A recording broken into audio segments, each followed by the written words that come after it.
Hello everyone, আসসালামু আলাইকুম। কেমন আছেন সবাই? আশা করি অনেক অনেক ভালো আছেন সবাই। তো আমি আপনাদের সাথে আজকে এমন একটি টিপস শেয়ার করব যার মাধ্যমে আপনারা খুব সুন্দরভাবে একটি মোরগকে বশ করে ফেলতে পারবেন। এই যে আপনারা আমার পিছনে এতগুলো মোরগ দেখতে পাচ্ছেন, এবং আমি এমন একটি ফার্মে আছি যেখানে শুধু মোরগ পোষা হয়। এই যে দেখতে পাচ্ছেন, এই ফার্মটি হচ্ছে আমার চাচ্চুর ফার্ম। এই ফার্মটি, তো আজকে আমি একটু ফাঁক পেলাম যে যারা কাজ করে এই ফার্মে, তারা পানি দিতে একটু লেট করে আসছে। তো তাই জন্য আমি এই ফাঁকে আপনাদের জন্য এই ভিডিওটি শুট করতে পারতেছি।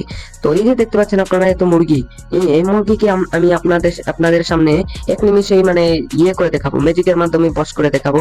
তো একটি মানে লাফালাফি করা মুরগিকে এক নিমিষেই বশ করা, সেটা কেমন একটা কথা, আপনারা বিশ্বাস নাও করতে পারেন। তো চলুন আপনাদেরকে দেখাই।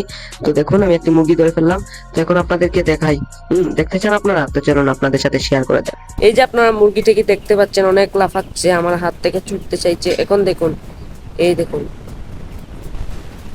এই আমি লম্বা একটা দাগ দিয়ে দিলাম, আস্তে আস্তে করে ছেড়ে দিচ্ছি। দেখুন, মুরগিটি কিন্তু এখানেই রয়ে গেছে। দেখতে পারলেন মুরগিটি কিভাবে বশ হয়ে গেছে? দেখুন, মুরগিটি পুরো এই দাগের দিকে তাকিয়ে রয়েছে, পুরো এই দাগের মধ্যে তাকিয়ে রয়েছে। তো আসলে এই বিষয়টি শেয়ার করার জন্য আমি আপনাদের সাথে আজকে এই ভিডিওটি শেয়ার করলাম। দেখুন, এখনো উঠছে না, উঠতেই চাচ্ছে না, এমন ভাবে তাকিয়ে আছে। তো কোনো মুরগি যদি বেশি লাফালাফি করে, তাহলে এইভাবে আপনারা মুরগি থেকে শান্ত করতে পারেন। এটাই আমি বলবো। একদম ধন্যবাদ। চলে